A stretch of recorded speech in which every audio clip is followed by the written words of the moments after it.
Salut tout le monde, c'est Alex qui est avec vous pour une nouvelle vidéo. On a eu une mise à jour, oh yeah, 2022.20.5.6.7. Donc 2022.20, c'est ce dont je vous parle aujourd'hui.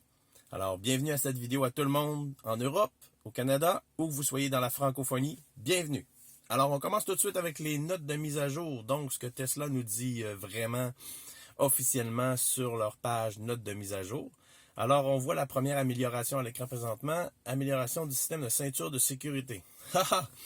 C'est une amélioration qui ajoute, bon, blablabla. Écoutez, je vais vous le résumer. C'est que si les caméras détectent que vous allez faire une collision frontale, donc même avant qu'il y ait collision réelle, qui normalement fait que la ceinture va se serrer, il y a quelque chose qui se passe, c'est que la ceinture, il y a une tension qui est appliquée.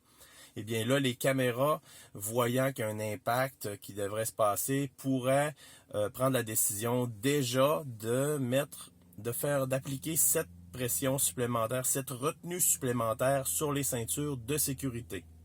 Alors, c'est ce que cette mise à jour-là a apporté. Alors, je souhaite à personne de s'en servir, mais bon, semble-t-il que nous sommes encore plus en sécurité dans ce merveilleux véhicule. Cette chose-là s'applique au Canada. J'ai lu que c'était pas pour l'instant en Europe. Donc, ça s'appliquerait au Canada. Ça s'applique pour les 4 modèles, S, 3, X et Y, mais pas toutes les 3. Donc, ce serait les 3 plus récentes qui auraient cette fonctionnalité-là. Comme je le vois sur le mien, ça veut dire que moi, juin 2021, je l'ai. En Europe, probablement une mise à jour qui s'en vient plus tard pour vous. Pour le moment, c'est seulement au Canada, cette histoire de fonctionnalité de ceinture de sécurité. Ensuite de ça, le fameux signal sonore au feu vert. Vous en avez peut-être déjà entendu parler. Les gens qui ont le FSD, le Full Self-Driving, la conduite autonome automatique complète, qui ont payé le gros prix. Il y avait un son qui disait « Hey, la lumière est verte », un ding, le fameux ding qu'on entend souvent dans le véhicule. Eh bien, il est maintenant disponible à tous qui ont la fonctionnalité via Tesla Vision, via les caméras. Si vous avez le véhicule qui reconnaît les feux de circulation, eh bien vous allez avoir cette fonctionnalité-là. Il y a un ding qui va apparaître, qui va pouvoir être possible d'aller configurer pour que si la lumière passe au vert, vous allez entendre un ding pour vous dire que la lumière est passée au vert. Par défaut, ça arrive désactivé. Je vais vous montrer dans une seconde à quel endroit configurer ça. Juste avant, je vous montre la dernière chose. Excusez, le feu vert, pour le passage au feu vert, c'est dans les 4 modèles de véhicules, S3, XY, et c'est partout dans le monde. Donc en Europe, vous l'avez aussi, cette fonctionnalité-là, ajoutée. Concernant les pneus maintenant, qu'est-ce que ça dit?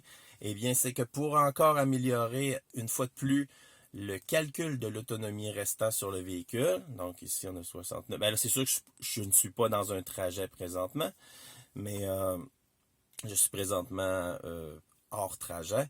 Eh bien, en tout cas, lors d'un trajet, la configuration va aussi ajouter la prise en charge des pneus. C'est-à-dire la pression des pneus. Donc, ça va permettre encore d'avoir une meilleure estimation de l'autonomie avec le véhicule. On va l'essayer dans un instant. Je ne l'ai pas fait non plus. Je voulais le faire avec vous. Et puis, on va faire ça dans un instant. Alors, allons voir le feu vert et ensuite les pneus. Puis ensuite, on continue avec les nouveautés de cette fameuse mise à jour 2022.20. Alors, si on s'en va ici, on s'en va voir le feu vert. Donc, ça se configure dans sécurité. C'est pas vrai. Ça se configure dans... voyons. En navigation. C'est pas vrai. C'est dans autopilote. Ah, je l'ai trouvé. Alors, dans autopilote, c'est ici une nouvelle ligne. Vous voyez, signal sonore au feu vert. C'est ce qui va permettre. Par défaut, il va être comme ça. Alors, c'est à vous de le mettre à on. Si vous voulez avoir un ding quand le feu passe au vert. Alors, des fois, si on est un peu dans la lune, ça peut permettre de nous réveiller et nous dire « Hey, le feu est passé au vert, c'est à ton tour. » Bien entendu, ici, on nous dit « Faites attention, assurez-vous que c'est vrai, vérifiez, blablabla. Soyez certain que c'est vraiment pas une erreur de l'ordinateur. La responsabilité est toujours celle du conducteur. » L'affaire des pneus maintenant, qu'on va aller voir tout de suite, c'est dans « Entretien ». Et puis, configuration des roues et des pneus maintenant. Alors ici, vous voyez que j'avais déjà configuré il y a très longtemps mes roues pour lui dire qu'est-ce que j'avais comme roues. Et il les affiche ici aussi. Ça permet aussi de mettre l'affichage en fonction. L'affichage adéquat de ce qu'on a vraiment. Mais ici, et voilà, pneus est rajouté. Alors, je le fais avec vous. Mais juste avant, on va tester quelque chose tout de suite. On va regarder quelque chose tout de suite. On va se faire un trajet. On va dire maintenant qu'on s'en va au Biodôme de Montréal. Alors, Biodôme de Montréal, il nous dit qu'on va arriver à 19%. On va regarder si on configure les pneus, si ça donne la même chose. On va aller ici, dans Entretien, Configuration des pneus. Choisissez le type de pneu. Alors, vous voyez, il y a deux choix. Il y a hiver ou toute saison ou été. Alors, peut-être qu'en Europe, vous allez garder ça.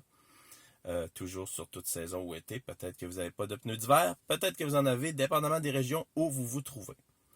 Et là, on nous dit, pour mettre à jour, appuyez sur le frein lorsque la clé est présente. Alors, je vais appuyer sur le frein. Voilà. Et je vais faire mettre à jour.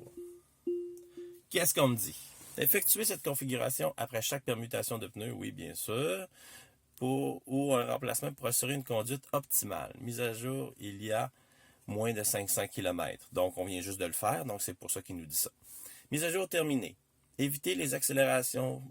Évitez d'accélérer brusquement pour les premières minutes de conduite afin d'assurer l'étalonnage du véhicule. Bon, je ne le ferai pas parce que je ne veux pas m'en aller. Je suis en train de tourner cette vidéo-là. Mais ça sera à regarder après ça si le système me donne toujours le même résultat pour ici mon test. Mon test de ici de trajet pour voir si ça serait arrivé. Là, il prend même plus le même chemin, fait que c'est sûr, je peux pas me fier à 26%. Là. Il me fait passer par le nord, tantôt il me faisait passer par le sud. Bon, en tout cas, c'est des expériences que vous pouvez faire. Là, je l'ai activé. Alors, je vais voir un peu comment ça se passe. La mise à jour a été appliquée. Alors, je vais rouler tantôt pour m'en retourner chez moi et on va voir. Je vais voir ce que ça donne au niveau de l'autonomie, le calcul d'autonomie lors des différents déplacements et des trajets. Même au niveau d'ici, ça devrait bouger, malgré que c'est pas vrai. Ça, c'est du théorique complètement. C'est pas du réel nécessairement. Alors, on continue avec qu'est-ce qu'on a qui se retrouve dans la mise à jour. Alors, une chose qui a changé maintenant, c'est au niveau de la couleur de l'auto. Donc, vous vous souvenez ici, on peut changer la couleur de l'auto. Alors, il y a des véhicules qui ne l'avaient pas. Et puis, donc là, ça a été rajouté aux vieux Legacy S et Legacy X partout dans le monde. Donc, ceux qui avaient les anciennes S et X n'avaient pas cette fonctionnalité de couleur de la voiture. Alors maintenant, cette fonctionnalité-là est disponible pour eux aussi partout dans le monde. Ensuite de ça, on a rajouté au niveau de la navigation en Europe. Navigation, la langue. Je suis pas à bonne place. Hein?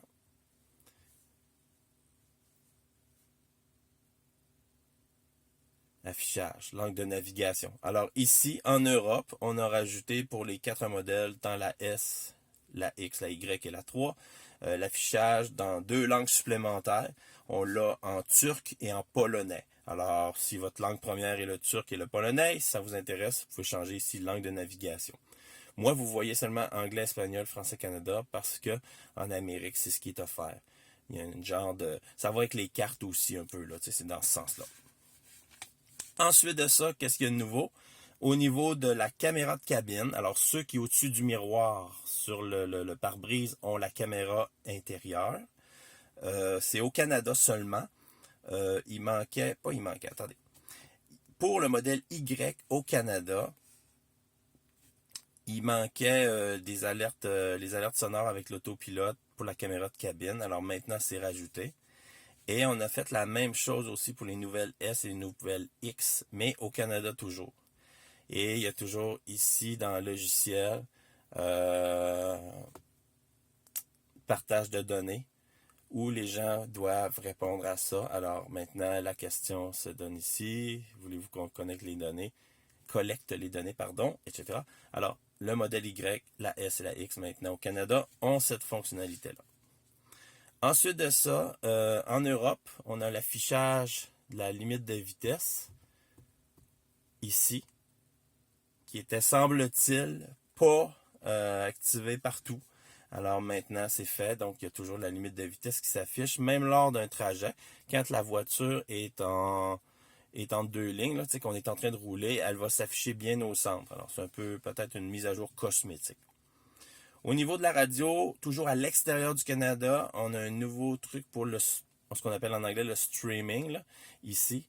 C'est Ethereal Sound. Donc, au niveau des gens, donc à l'extérieur du Canada, probablement en Europe et ou aux États-Unis, donc au lieu de se connecter avec un compte streaming, les gens vont se connecter avec un compte Ethereal Sound. Donc, c'est probablement un nouveau fournisseur de services pour vous. Ceinture de sécurité, on en a parlé. L'alerte au feu vert, on en a parlé aussi. Alors, ça, c'était toutes des choses documentées que je vous ai placées. Là, les deux choses qui restent, c'est des choses non documentées, qui sont pas écrites nulle part, documentées. Alors, ça a été trouvé par des utilisateurs. Alors, première chose qui a été faite, c'est ici au niveau du Bluetooth. Donc, l'interface Bluetooth ici a été retravaillée pour être plus claire. Alors, vous voyez ici maintenant que ça écrit clairement quel appareil est connecté. Donc, BlackBerry Alex connecté.